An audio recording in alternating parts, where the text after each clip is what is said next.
Tu crois peut-être que le soutien est un droit, que l'amour, l'encouragement, la reconnaissance finiront par te trouver si tu fais tout correctement. Mais voilà une vérité que peu acceptent. Il y a des existences où personne ne vient. Pas de main tendue, pas d'épaule, pas de guide, juste le silence et toi. Dans ce vide, tu peux t'effondrer ou bien muter. Machiavel l'a compris, Nietzsche l'a affronté. Et toi, que vas-tu devenir? Cette vidéo est faite pour ceux qui avancent, seuls, dans l'ombre, avec le monde contre eux. Reste jusqu'à la fin, car ce n'est pas une leçon, c'est une mue. Une vérité t'attend. Une vérité que l'on ne dit jamais à ceux qui ont trop besoin d'être aimés. Abonne-toi, aime la vidéo et écris en commentaire. Je veux connaître la force de ceux que personne n'aide. Il y a une époque où la solitude n'était pas un accident, mais un passage. Les anciens philosophes savaient que l'homme véritable naissait dans l'exil. Sénèque écrivait isolé. Épictète enseignait depuis sa captivité. Et Machiavel, rejeté, oublié, condamné à l'obscurité politique, il écrivit Le prince seul, dans une maison de pierre, sans élève, sans maître, sans audience. Mais c'est là que son esprit s'est affûté. Ce que l'histoire ne dit pas assez, c'est que le pouvoir se forge souvent dans les marges. Loin des salons, loin des flatteries, loin des foules. Dans les trahisons silencieuses, dans les abandons constants, naît une forme de lucidité que l'on ne peut apprendre ailleurs. Aujourd'hui, notre époque maquille la solitude comme une pathologie. Mais si tu l'acceptes, elle devient un levier. Ce que tu vas entendre maintenant, ce sont les lois qu'aucun manuel ne t'enseignera. Celles qu'on découvre quand tout le monde t'oublie. Il y a des hommes que la solitude détruit, et il y en a d'autres qu'elle forme. Si tu es seul aujourd'hui, ce n'est pas une malédiction, c'est une initiation, une épreuve lente où se construisent les vrais murs de ton empire intérieur. Voici les 7 piliers du survivant que tu dois ériger en silence. Le premier pilier du survivant, c'est d'accepter l'abandon comme un langage. Quand tu n'as plus personne autour de toi, tu entends un silence différent. Ce n'est pas seulement l'absence de voix, c'est un message, une déclaration froide que le monde te fait, tu n'es pas indispensable. Cette phrase, tu peux la fuir ou l'écouter. Si tu l'écoutes, tu vas comprendre que l'abandon est une initiation. Il vient t'arracher de l'illusion que quelqu'un viendra te sauver. Il brise en toi l'attente, il dissout la dépendance. Et une fois que cette attente meurt, tu ressens un vide. Mais ce vide est fertile. Il est la terre nue sur laquelle tu peux enfin bâtir sans illusion. Ceux qui n'ont jamais été abandonnés restent toujours enchaînés à l'espoir. Toi, tu n'as plus cet espoir-là. Tu as autre chose, le regard nu sur ce que tu es, sans décor, sans décoration. C'est à partir de là que tu deviens dangereux.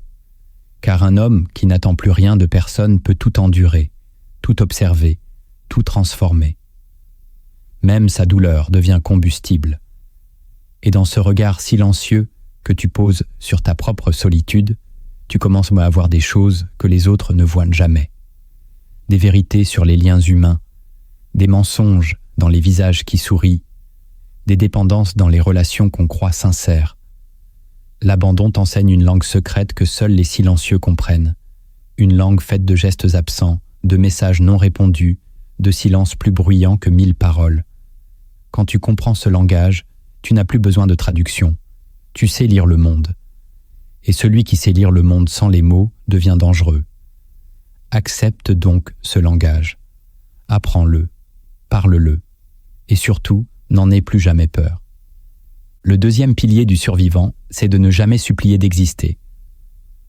Dans les moments les plus durs, tu peux sentir une tentation, te montrer plus docile, plus aimable, plus conforme pour recevoir l'attention, l'approbation, l'amour. Cette tentation est un poison, car dès que tu commences à supplier d'exister dans le regard de l'autre, tu abandonnes ton propre centre. Tu t'exiles de toi-même. Tu ne vis plus, tu te rends. La survie n'est pas là. Elle est dans le refus absolu de mendier ta place, dans le fait de rester debout même quand on t'ignore, surtout quand on t'ignore. Chaque fois que tu forces ta lumière à briller juste pour que quelqu'un te remarque, tu l'affaiblis. Elle devient artificielle, instable, dépendante. Mais quand tu l'entretiens seul, sans spectateur, sans écho, elle devient réelle, inaltérable. Les grands esprits de l'histoire n'ont pas brillé parce qu'on les applaudissait. Ils ont brillé dans l'obscurité, dans le rejet, dans l'indifférence. Et c'est cette lumière secrète, entretenue loin des projecteurs, qui a fini par brûler l'histoire. Machiavel écrivait dans la solitude. Van Gogh peignait dans le mépris. Nietzsche pensait dans la marginalité. Aucun d'eux n'a supplié d'exister. Ils ont préféré être seuls que d'être vus à moitié. Et c'est pour ça qu'aujourd'hui, on les regarde en entier. Si tu veux réussir sans soutien, il faudra que tu abandonnes cette attente intérieure d'être validé. Tu n'as pas besoin d'être vu. Tu as besoin d'être vrai. Et parfois, la vérité est invisible. Mais elle n'a pas besoin d'applaudissements pour durer. Ne supplie donc jamais d'exister. Vis de façon à ce que, même ignoré, ton existence dérange. Le troisième pilier du survivant, c'est d'apprendre à compter froidement. Quand tu es seul, tu ne peux plus t'appuyer sur l'émotion. Tu dois apprendre à penser comme un stratège, mesurer tes ressources, gérer ton énergie, observer tes failles, être lucide sur ton temps, ta fatigue, tes dérives.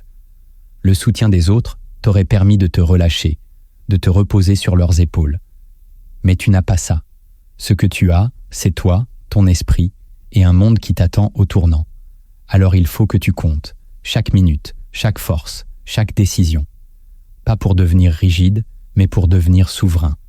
Ceux qui vivent avec du soutien peuvent se permettre la légèreté. Toi, tu es obligé de devenir rigoureux. Ta survie dépend de ton calcul. Et ce calcul ne doit pas être tiède. Il doit être froid, précis, impitoyable. Tu dois savoir à qui tu donnes ton attention, combien de temps tu consacres à l'inutile, combien d'énergie tu gaspilles à espérer ce qui ne viendra pas. L'homme seul qui réussit est celui qui a fait de sa vie un terrain d'analyse. Pas de pitié pour ses faiblesses, pas d'illusion sur ses capacités, juste une observation constante et une optimisation radicale. Ce n'est pas agréable, ce n'est pas romantique, mais c'est efficace. Et dans un monde qui te laisse tomber, l'efficacité est ta seule revanche. Apprends donc à compter, à noter, à observer. Non pas pour devenir une machine, mais pour devenir maître de toi-même. Car l'autonomie est une forme de liberté que personne ne t'offrira. Tu devras la bâtir seul, chiffre après chiffre, décision après décision, jusqu'à ce que plus rien ne soit laissé au hasard. Le quatrième pilier du survivant, c'est de transformer la rage en endurance. L'abandon provoque une douleur particulière. Ce n'est pas la tristesse de la perte. C'est l'humiliation de ne pas avoir été choisi, soutenu, porté. Et cette blessure peut dégénérer. En amertume, en haine, en cynisme. Mais elle peut aussi devenir autre chose. Une énergie brute. Une poussée intérieure qui refuse de mourir. À condition de ne pas la gaspiller en révolte stérile. La clé, c'est la canalisation, la maîtrise. Tu ne dois pas exploser. Tu dois brûler lentement. Respirer dans ta douleur. Travailler dans ta colère. Persister dans ta frustration. Cette endurance n'est pas passive. Elle est active. Elle est le refus de disparaître. Le choix de continuer sans demander justice. C'est une noblesse secrète, une discipline qui rend chaque geste plus précis, chaque pas plus ferme. Les grands hommes ne sont pas ceux qui n'ont jamais été blessés. Ce sont ceux qui ont refusé de se laisser détruire par leurs blessures. Et ce refus-là, tu dois le répéter chaque jour. Quand tu sens la rage monter, ne la fuis pas. Mais ne la laisse pas te noyer. Prends-la, plie-la. Utilise-la pour renforcer ton rythme, pour perfectionner ta stratégie, pour affûter ton regard. Et surtout, n'attends pas que quelqu'un reconnaisse ton effort. Endure, en silence. La rage que tu as connue est une épreuve, mais l'endurance que tu choisis est un pouvoir. Le cinquième pilier du survivant, c'est de t'aimer sans preuve. Dans une vie sans soutien, tu n'auras pas toujours de résultats immédiats, pas de compliments, pas de validation. Tu avanceras dans le doute, dans l'ombre, sans savoir si tu as raison, si tu es assez, si tu mérites. Et c'est là que beaucoup s'effondrent. Ils attendent une preuve pour croire en eux. Mais toi, tu n'as pas ce luxe. Tu dois t'aimer sans preuve. T'aimer même quand tu échoues. T'aimer même quand tu doutes. T'aimer même quand personne ne te renvoie ton reflet. Ce n'est pas de l'arrogance, C'est une forme de survie, une hygiène mentale. Sans cet amour intérieur, tu vas imploser, tu vas implorer, et tu vas finir dépendant. Aimer ton propre chemin, même lorsqu'il ne brille pas, même lorsqu'il semble absurde, est un acte de rébellion. C'est refuser que ta valeur dépende des regards extérieurs. Tu es peut-être invisible aux yeux du monde, mais tu n'as pas à l'être pour toi. Et si tu tiens cette ligne, si tu continues d'avancer avec dignité, même sans miroir, alors tu deviendras un homme rare. Un homme que même le silence ne peut briser. C'est à ce moment-là que ta présence commence à déranger. Non parce qu'elle est vue, mais parce qu'elle est réelle. Alors, aime-toi sans preuve, et tu n'auras plus jamais besoin d'autorisation pour exister. Le 6e pilier du survivant, c'est de devenir ton propre mentor. Quand personne ne t'enseigne, ne te guide, ne te corrige, 2 choix s'ouvrent à toi. Sombrer dans la confusion ou devenir ton propre repère. Cela ne veut pas dire tout savoir. Cela veut dire tout observer. Apprendre de chaque geste, de chaque chute, de chaque tension intérieure. Se former dans le réel. Lire, écouter, décoder, mais surtout traduire tout ce que tu vis en leçons vivantes. Tu n'as pas besoin d'un maître pour réfléchir. Tu as besoin de silence pour entendre tes propres déductions. Et ce silence, dans ton isolement, est un terrain fertile. Ce que les autres appellent solitude, toi, tu l'utilises comme laboratoire. Tu expérimentes, tu ajustes, tu échoues, puis tu analyses. Tu deviens à la fois l'élève et le maître. Et ce double rôle te rend plus fort que ceux qui dépendent d'une autorité extérieure pour penser. Car ils ne savent pas comment survivre quand cette autorité s'effondre. Toi, tu sais, parce que tu l'as déjà vécu. Tu es peut-être parti de rien, mais ce rien t'a formé. Chaque livre que tu as lu seul, chaque idée que tu as creusée sans accompagnement, chaque décision que tu as prise sans validation, ont aiguisé en toi un sens rare, l'autonomie mentale. Elle ne fait pas de bruit, elle ne séduit pas, mais elle est indestructible. Et c'est ce que redoute le monde, un esprit qui ne demande plus qu'on le conduise. Tu n'as peut-être pas eu de mentor, mais tu peux devenir le tien. Et quand tu l'auras fait, tu n'auras plus jamais peur d'être seul, car ton esprit sera devenu un lieu sûr, une tour intérieure, une voix qui te guide, même dans le brouillard. Et cela, personne ne pourra jamais te l'enlever. Le 7e pilier du survivant, c'est de comprendre que la solitude est une préparation. Elle n'est pas le vide, elle est le creuset, le silence avant l'impact, la tension avant le relèvement. Quand tu es seul, ce n'est pas une punition, c'est un entraînement. Le monde ne t'a pas oublié. Il te teste et il te façonne. Ce que tu construis maintenant, dans l'ombre, dans la douleur, dans le doute, ce sont des racines profondes, invisibles, mais vitales. Les arbres les plus stables ne sont pas ceux qu'on remarque. Ce sont ceux dont les racines ont résisté aux tempêtes. Toi aussi, tu es en train de t'enraciner. Chaque nuit où tu tiens bon, chaque jour où tu continues malgré l'oubli, chaque effort que tu fais sans témoin, tout cela est compté, pas par les autres, mais par quelque chose de plus grand, un principe d'équilibre, un retour inévitable. La solitude d'aujourd'hui est la mesure de ton pouvoir de demain. Mais pour cela, tu dois résister à la tentation de te plaindre, de te comparer, de te diminuer. Tu dois voir ta solitude comme un temple et non comme une prison. Elle est l'espace où tu vas enfin devenir ce que tu es vraiment, sans distraction, sans masque, sans dilution.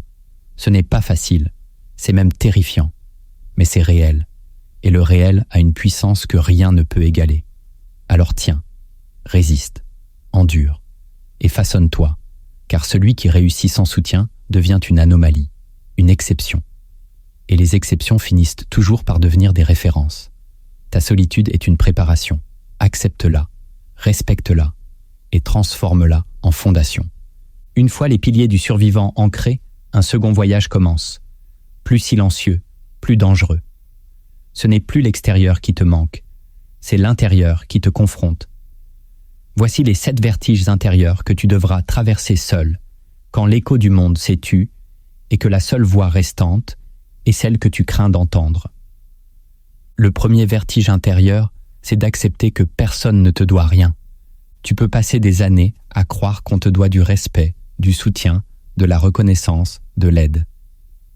C'est une illusion héritée de l'enfance, où tout nous était donné sans qu'on ait à le mériter. Mais le monde adulte ne fonctionne pas ainsi. Et cette prise de conscience peut provoquer une chute brutale. Tu regardes autour de toi, tu mesures ce que tu as donné, ce que tu as fait, ce que tu as sacrifié, et tu te rends compte que cela ne garantit rien, aucune dette, aucun retour. Et si tu ne comprends pas cette logique froide, tu souffriras toujours. Tu penseras que le monde est injuste. Tu nourriras de la colère, tu chercheras des coupables. Mais si tu acceptes cette vérité dérangeante, quelque chose change. Tu reprends ton pouvoir. Tu ne donnes plus pour recevoir. Tu n'attends plus pour agir. Tu sors de l'économie affective. Tu entres dans la souveraineté. Tu comprends que tout ce que tu fais doit naître d'un choix, pas d'un marchandage inconscient. Ce que tu offres, tu l'offres librement. Ce que tu construis, tu le construis sans contrat invisible. Et dans cette posture, tu deviens libre. Tu deviens dangereux. Car tu n'es plus manipulable. On ne peut plus t'acheter avec de la reconnaissance ou de l'amour conditionnel. Tu ne mendies plus. Tu avances. Non pas dans l'indifférence glaciale, mais dans une forme de clarté qui libère. Comprendre que personne ne te doit rien, ce n'est pas devenir cynique. C'est devenir responsable. C'est reprendre le contrôle. C'est apprendre à donner sans t'abandonner et à recevoir sans t'attacher. C'est un vertige, mais c'est aussi une délivrance. Le deuxième vertige intérieur, c'est de découvrir que ton pire ennemi, c'est ton besoin d'être compris. Lorsque tu es seul, sans soutien, sans regard aimant, une pulsion sourde monte en toi, celle de vouloir être compris, expliqué, justifié. Tu veux que quelqu'un entre dans ta douleur et te dise « Je vois, je comprends ». Tu n'es pas fou, ce besoin est humain, profond, enraciné. Mais c'est aussi une faiblesse si tu n'apprends pas à le maîtriser. Car dans la solitude, tu dois vivre avec l'idée que personne ne saura vraiment ce que tu traverses. Et que ce n'est pas grave. La quête de compréhension devient alors un piège. Tu t'épuises à raconter, à expliquer, à reformuler, à chercher des oreilles, alors que tu pourrais consacrer cette énergie à avancer, à bâtir, à endurer. Tu dois comprendre ceci, ce que tu vis, tu le vis pour toi. Et certains vécus ne sont pas faits pour être compris, mais pour être transformés. Quand tu acceptes que personne ne saisira jamais exactement ton combat, tu te libères d'un poids, tu arrêtes de courir après des âmes capables de te traduire. Tu deviens ton propre témoin, tu écris ta propre interprétation. Tu construis ton propre sens. Et parfois, la solitude se referme moins sur toi qu'elle ne te concentre. Elle fait de ton monde intérieur un sanctuaire. Tu n'as plus besoin de plaire. Tu n'as plus besoin d'être validé.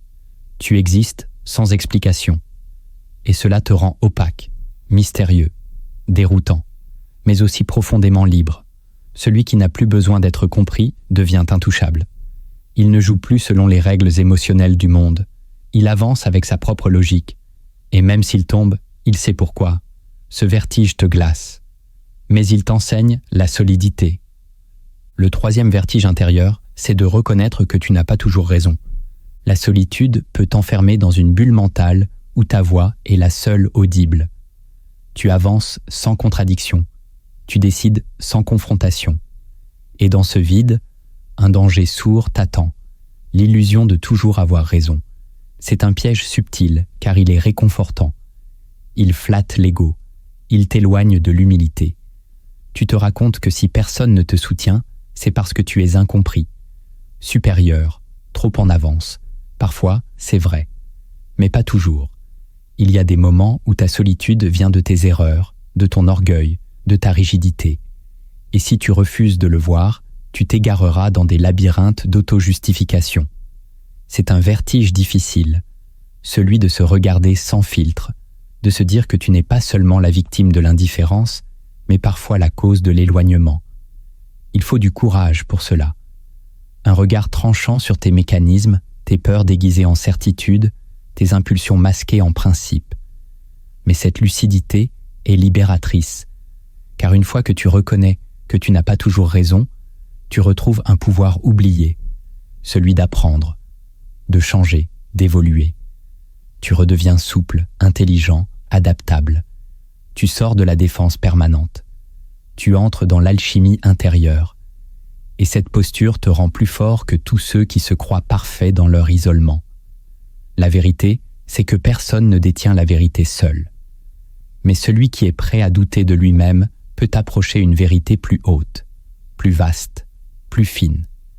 Ce vertige est douloureux. Il blesse l'orgueil, mais il forge la sagesse. Le 4e vertige intérieur, c'est d'affronter ton absence de repères. Quand tu perds l'entourage, le soutien, les regards qui te cadrent, quelque chose de plus profond se dissout.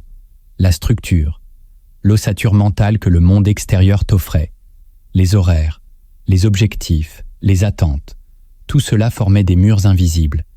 Et soudain, ces murs tombent. Il ne reste plus rien, juste toi et l'infini. Ce vertige est celui du vide. Tu ne sais plus où aller, quoi faire, pourquoi continuer. C'est le moment où beaucoup abandonnent, car sans repère, l'homme dérive. Mais si tu tiens bon, si tu résistes à cette dissolution, quelque chose d'autre peut naître, ton propre axe, ton propre rythme, ton propre système. Ce n'est plus la société qui décide, ce n'est plus le groupe, c'est toi. Et cela exige une force rare, une discipline intérieure, une capacité à créer des règles même dans le chaos, à décider quand personne ne regarde, à te lever sans être attendu.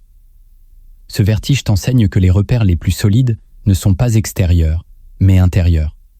Ce que tu définis comme essentiel, ce que tu répètes chaque jour, même dans le silence, ce que tu choisis de devenir, même quand tout vacille. Il ne s'agit pas de fuir le vide, il s'agit de le structurer, de le transformer en matrice. Ce vertige peut te broyer, mais il peut aussi te construire. Et si tu y survis, tu ne seras plus jamais dépendant d'un cadre pour exister. Tu le créeras. Et c'est cela, la vraie souveraineté. Le 5e vertige intérieur, c'est de regarder en face ce que tu redoutais de devenir. Dans le silence, sans soutien, remontent en toi des peurs anciennes. Celles de l'échec, du ridicule, de la folie, du rejet. Et surtout, la peur de devenir ce que tu as toujours jugé, méprisé ou fui. Un raté, un oublié, un invisible. Tu sens ces images s'infiltrer en toi comme des ombres menaçantes. Et tu luttes. Tu veux te prouver que tu n'es pas ça. Mais plus tu luttes, plus tu donnes du pouvoir à ces projections. Le vrai courage, ici, c'est de t'arrêter, de respirer et de regarder ces figures en face. De dire « peut-être que je suis tombé, peut-être que je n'ai pas tout réussi, peut-être que je ressemble à ce que je craignais. » Et alors, cette acceptation ne t'enferme pas. Elle te libère, elle te reconnecte à ton humanité. Tu n'as plus besoin de te fuir, tu peux t'assumer. Et dans cette honnêteté crue, quelque chose s'ouvre. Tu te retrouves, non dans l'image idéale, mais dans la vérité nue. Et à partir de là, tu peux choisir. Non plus pour impressionner, mais pour te reconstruire. Tu n'es pas la caricature que tu redoutais. Tu es l'homme qui la traverse. Ce vertige est brutal. Mais il dégonfle les illusions. Il t'offre une identité plus vraie, plus dense. Une version de toi qui n'a plus besoin de paraître, mais qui choisit d'être. Le 6e vertige intérieur, c'est de te rendre compte que tu n'es pas indispensable. Il y a en toi un désir silencieux de compter, de marquer, de manquer à quelqu'un. Ce désir est ancien. Il naît de l'enfance, quand ton absence déclenchait une inquiétude, une recherche, un appel. Mais à l'âge adulte, tu découvres un autre visage du monde. Tu peux disparaître et rien ne change. Le silence continue. Les autres avancent. Ta présence n'est pas exigée. Ce vertige-là est douloureux, car il attaque l'ego dans sa racine la plus profonde, la peur d'être oublié. Tu te demandes alors, si je ne suis indispensable pour personne, à quoi je sers? Et c'est ici que la conscience peut basculer. Tu peux sombrer dans la dépression, te dire que tout est vain, ou bien tu peux comprendre quelque chose de plus rare. Ce n'est pas ton rôle d'être indispensable, c'est ton rôle d'être entier, présent, authentique, non pas pour combler un vide chez les autres, mais pour habiter pleinement ton existence. L'homme libre n'est pas celui qui est nécessaire aux autres, c'est celui qui ne dépend pas de cette nécessité pour vivre. Il agit non pour être remarqué, mais parce que l'action est juste. Il donne non pour être redevable, mais parce que le don le construit. Il existe même s'il ne manque à personne. Et cette existence, silencieuse, décentrée, devient une force étrange. Elle dérange, car elle n'attend pas, elle ne s'accroche pas, elle ne demande rien. Le jour où tu cesses de vouloir être indispensable, tu deviens redoutable. Tu es là, non comme une pièce du système, mais comme une anomalie. Et parfois, ce sont ces anomalies silencieuses qui déplacent les équilibres. Ce vertige est une mort symbolique, mais il ouvre la porte à une vie plus stable, plus paisible. Une vie sans attente d'écho. Le 7e vertige intérieur, c'est d'oser construire dans le vide. Il y a une tentation dans la solitude, celle d'attendre que quelqu'un arrive, que la situation change, que le regard extérieur vienne valider ton effort. Et pendant que tu attends, rien ne bouge. Ton projet reste figé. Ton énergie s'enlise. Tu dis que ce n'est pas le moment, que tu n'es pas prêt. Mais la vérité, c'est que tu as peur. Peur de bâtir sans fondation visible. Peur de poser une pierre, puis d'être seul à la regarder. Pourtant, c'est exactement ce que tu dois faire. Bâtir dans le vide. Écrire sans lecteur. Créer sans retour. Planifier sans certitude. C'est un vertige, car tout en toi cherche un signe, une preuve, un soutien. Mais si tu le traverses, tu accèdes à un pouvoir que peu atteignent, celui de la création autonome. Tu n'as plus besoin de garantie, tu n'as plus besoin d'être entouré. Tu agis parce que tu crois. Et cette fois-là, celle qui agit sans voir est plus puissante que n'importe quelle approbation. C'est elle qui crée les révolutions, les renaissances, les œuvres durables. Elle vient de l'intérieur. Elle est rude, oui, mais elle est réelle et elle te façonne. Chaque jour où tu choisis d'avancer sans bruit, sans miroir, sans boussole, tu muscles ton être, tu rends ton existence indestructible. Car tu n'as plus peur du vide, tu le traverses, tu le sculptes, tu en fais un espace sacré. Ce que tu construis aujourd'hui ne sera peut-être pas vu demain, mais il sera, et cela suffit. L'homme qui bâtit dans le vide devient un repère pour ceux qui s'égarent. Il ne brille pas, il guide. Et c'est cela, le vrai pouvoir. Agir sans attendre, créer sans spectateur, être même quand personne ne regarde. Tu as survécu au manque, au silence, à l'effondrement des illusions. Mais survivre ne suffit pas. Il faut maintenant agir, construire, ancrer chaque vérité dans la matière. Voici les 7 disciplines du survivant. Des gestes concrets, solitaires, stratégiques, que tu dois répéter en silence, jusqu'à devenir ce que personne ne t'a enseigné à être. Un homme debout. La première discipline du survivant, c'est de ritualiser tes débuts de journée. Quand tu n'as personne pour t'encourager, t'appeler, t'attendre ou te surveiller, la discipline doit venir de toi. Et cela commence au matin. Pas par hasard, mais par rituel. Le chaos intérieur s'infiltre toujours dans les premières heures. Si tu laisses ton réveil au hasard, tu invites la confusion, l'inertie, le doute. Tu dois créer un ancrage, un signal clair. Je commence. Pas besoin d'un long programme, mais d'un acte précis, répétitif, signifiant. Une marche courte, une douche froide, une lecture stratégique, un silence total. Peu importe la forme, pourvu que le geste t'arrache au néant et te rappelle, tu es vivant et tu décides. Ce rituel est ton cri muet contre l'abandon. Il ne s'adresse à personne. Il affirme ta présence. Et il marque ton autorité sur toi-même. Ce n'est pas une question de motivation. C'est une question de positionnement. Celui qui commence chaque journée sans structure s'effondre en fragments. Celui qui ritualise ses matins s'immunise contre l'aléatoire. C'est une déclaration invisible. Je suis maître de mon commencement. Et ce simple geste, répété jour après jour, devient une lame. Il aiguise ta concentration. Il stabilise ton humeur. Il coupe les pensées parasites. Il ne sert pas à performer. Il sert à rester entier. Car dans un monde où tout pousse à la dispersion, le survivant se protège par la répétition consciente. Ce rituel n'a pas besoin d'être spectaculaire. Il a besoin d'être sacré.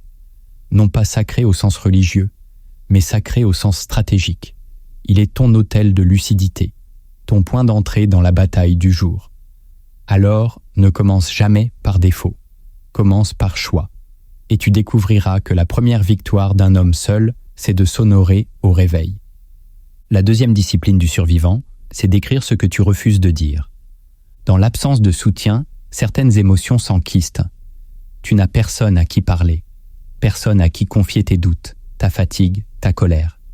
Et cette absence devient dangereuse si tu ne crées pas un espace pour les libérer. Ce que tu ne dis pas, tu finis par le porter. Ce que tu portes trop longtemps, tu finis par le devenir. L'écriture, ici, n'est pas artistique. Elle est vitale. Tu prends un carnet, tu poses ce que tu n'oses même pas formuler à voix haute. Tes rages honteuses, tes peurs inavouées, tes pensées interdites. Tu ne cherches pas à être cohérent. Tu cherches à être vrai. Tu ne cherches pas à briller. Tu cherches à t'épurer. Chaque mot posé te libère d'une tension.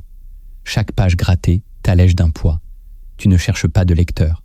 Tu écris pour rester entier. Et dans cette pratique, tu développes une forme de lucidité rare. Tu vois ce que tu penses vraiment. Tu démasques les mensonges que tu te racontes. Tu fais face. L'écriture devient un miroir sans pitié, mais nécessaire.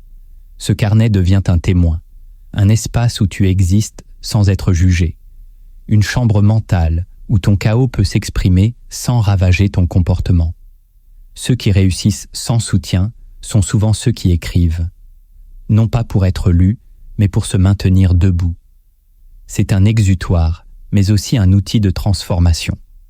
Tu écris pour comprendre. Tu écris pour décider. Tu écris pour exister quand personne ne t'écoute. Et plus tu écris, plus tu deviens conscient, moins réactif, plus stable. Ce n'est pas une solution magique. C'est une hygiène mentale, un entraînement invisible, une manière de déposer ce qui t'empoisonne sans te trahir. Alors écris, même quelques lignes, mais écris. Ce que tu refuses de dire, couche-le sur papier et observe la clarté revenir. La troisième discipline du survivant, c'est de planifier sans illusion. Le danger de l'homme seul, c'est l'errance mentale. Il passe d'idée en idée, de projet en projet, sans structure. Il croit que sa liberté est totale, mais cette liberté sans cadre devient une prison. Pour y échapper, tu dois apprendre à planifier. Mais pas comme les autres, pas pour rêver, pour agir. Tu n'as pas besoin de faire des listes parfaites ou des agendas complexes. Tu as besoin de décider chaque jour ce qui est essentiel. 3 actions, un seul objectif clair, une vision réaliste, et surtout, une lucidité brutale sur ce que tu peux faire ou non. La planification, dans ton cas, n'est pas un luxe, c'est une défense contre la dispersion, une boussole quand plus personne ne te guide. Ce que tu planifies devient un mur contre la passivité. Tu te lèves non pas pour voir ce qui vient, mais pour attaquer ce que tu as défini. Ce n'est pas rigide, c'est stratégique. Tu apprends à faire peu, mais à le faire entièrement. Tu honores ton temps, tu protèges ton énergie.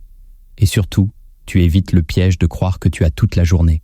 Tu n'as jamais toute la journée. Tu n'as que quelques heures de concentration, quelques mouvements de force. Et tu dois les placer là où ça compte. La planification, quand elle est sobre et lucide, devient un art martial. Elle te discipline sans te briser. Elle te cadre sans t'étouffer. Tu n'es plus à la merci de ton humeur. Tu t'élèves au-dessus. Et jour après jour, tu construis dans le réel. Tu vois avancer ce qui semblait figé. Ce que tu écris le matin devient visible le soir. Ce que tu répètes devient solide. Tu ne comptes plus sur les autres. Tu comptes sur ta clarté. Planifie donc, même dans le flou. Surtout dans le flou. La 4e discipline du survivant, c'est de supprimer sans remords. Quand tu n'as aucun soutien, tu n'as pas de marge. Pas d'espace pour les fuites d'énergie, les distractions toxiques ou les gens ambigus. Tout ce qui t'affaiblit doit être éliminé, sans explication. Cela commence par ton environnement numérique. Supprime les applications qui te volent du temps, les comptes qui nourrissent ton sentiment d'infériorité, les messages que tu ouvres en espérant, mais qui te blessent à chaque fois. Cela continue avec les habitudes molles, les vidéos sans fin, les discussions stériles, les tâches que tu fais juste pour t'occuper. Tu dois créer un espace d'exigence autour de toi. Non pas pour devenir rigide, mais pour survivre. L'homme seul ne peut pas se permettre la dispersion. Il doit apprendre à couper. Et cette coupe fait mal, car elle te confronte à ton attachement. Tu croyais avoir besoin de certaines choses. de certaines personnes, et tu réalises que c'était une dépendance maquillée. Supprimer sans remords, c'est un acte de courage. C'est choisir ta force au lieu de ton confort. C'est décider que ta paix intérieure vaut plus que ton accès à tout. Ce geste, si tu le répètes, devient un réflexe. Tu ne gardes que ce qui te fortifie. Et chaque fois que tu supprimes ce qui t'affaiblit, tu t'allèges.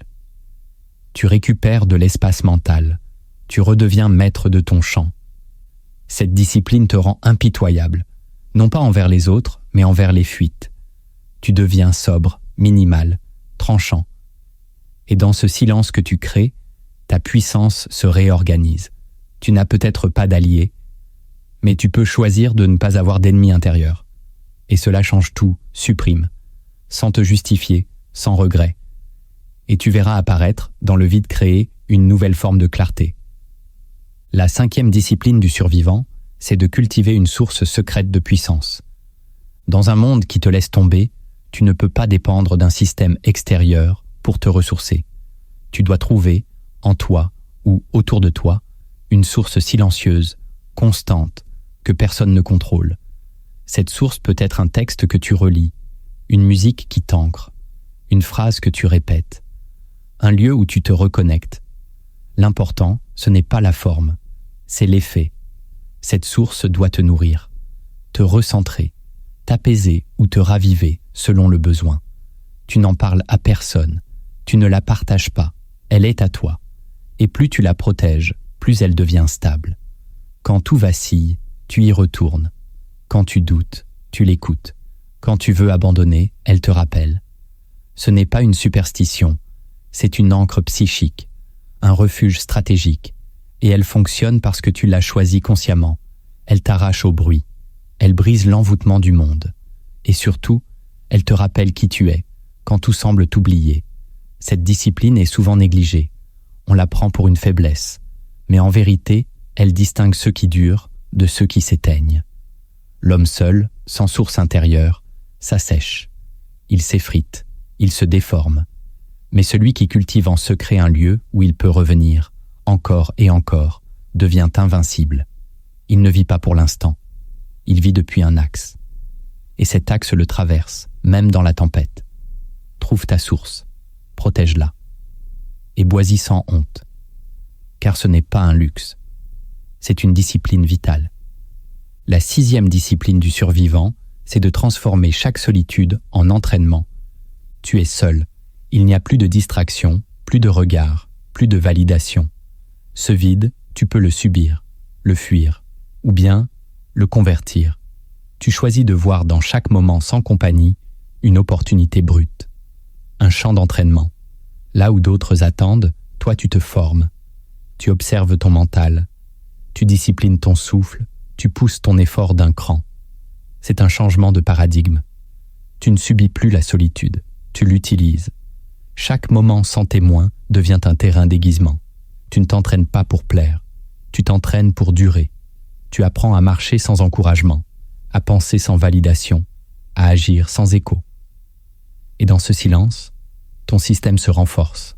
Tu développes une forme d'endurance psychique qui ne se voit pas, mais qui pèse. Loin du bruit, tu pratiques l'essentiel.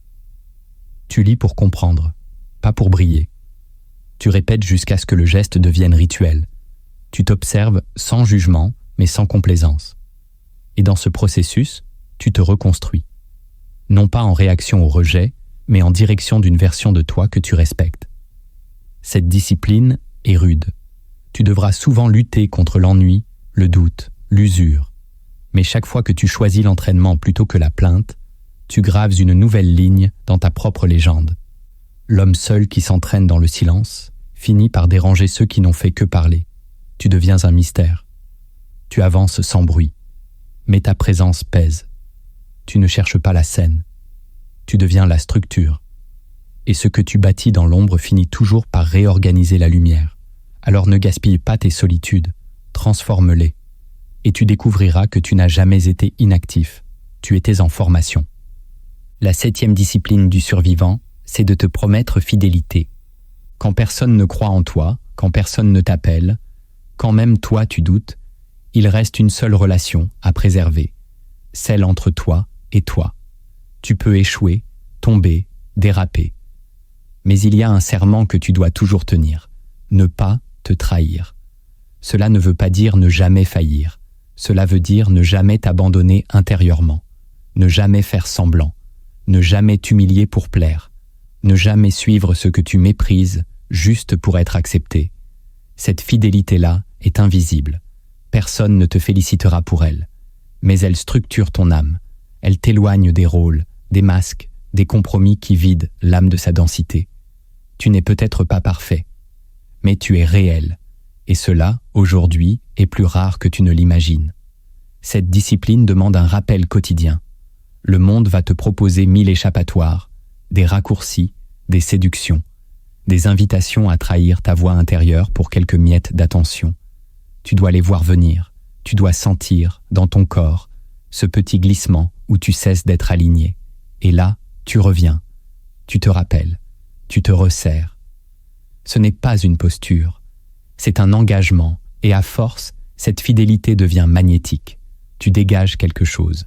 Tu n'as rien à prouver, mais tu inspires la confiance, ou la crainte, peu importe. Tu es entier, tu n'es plus une image en quête de reconnaissance, tu es une présence, une force tranquille, une exception. Et ceux qui s'approchent de toi, même sans comprendre pourquoi, sentent qu'il y a en toi une cohérence que rien n'a brisée. C'est cela que tu dois protéger, cette ligne droite, intérieure, entre ton souffle et ta conscience. Promets-toi fidélité. Et quoi qu'il arrive, tiens ce serment. Il y a des trajectoires qui se construisent sous les projecteurs. Et il y a des légendes qui prennent racine dans l'obscurité. Si tu regardes cette vidéo jusqu'ici, c'est que tu fais partie de cette seconde catégorie. Tu ne cherches pas l'applaudissement, tu ne quémandes pas l'attention, tu veux comprendre, tu veux traverser, tu veux réussir, même quand plus personne n'est là. Et c'est cela qui te rend rare. Tu as compris que l'abandon n'est pas un accident, c'est un révélateur. Il montre qui fuit et qui reste, qui accuse et qui agit, qui attend et qui transforme. Tu n'as pas besoin qu'on t'aide pour te lever. Tu n'as pas besoin qu'on t'aime pour t'aimer. Tu n'as pas besoin d'être entouré pour exister. Tout ce que tu as vécu, tu l'as porté seul. Et c'est précisément cela qui t'a construit. Mais retiens ceci, réussir sans soutien n'est pas une performance. C'est un processus, lent, brutal, profond. Tu seras fatigué, tu seras tenté d'abandonner. Et parfois, tu penseras que ça ne vaut pas la peine, que le monde ne voit rien, ne remarque rien, n'entend rien. Et tu auras raison. Le monde ne voit pas les fondations. Il ne célèbre que les façades. Mais ce que tu bâtis, ce ne sont pas des apparences. Ce sont des structures invisibles, stables, inaltérables. Et un jour, quand d'autres s'effondreront sous leur propre vide, tu resteras debout. Pas parce que tu es le plus doué, mais parce que tu es le plus ancré. N'attends plus qu'on vienne te chercher. Ne cherche plus à ce qu'on t'entoure. Avance, agis, fortifie-toi, écris, supprime, planifie, honore-toi. Et surtout, reste fidèle à toi-même. Cette fidélité-là, aucun abandon ne peut la briser. Et c'est cette cohérence silencieuse qui fera de toi une anomalie dans ce monde instable. Une présence qui dérange. Une force tranquille qu'on ne peut plus ignorer. Machiavel écrivait dans la solitude, mais ces mots ont traversé 5 siècles. Non pas parce qu'on l'a soutenu, mais parce qu'il a vu clair, seul. Toi aussi, vois clair, même si tu es seul. Et continue à bâtir. Car un jour, ce monde qui t'a ignoré devra passer par ce que tu es devenu. Si cette vidéo a parlé à ton silence, à ton endurance, à ta vérité, abonne-toi, laisse un like. Et surtout, écris en commentaire. Je continue même quand personne ne regarde.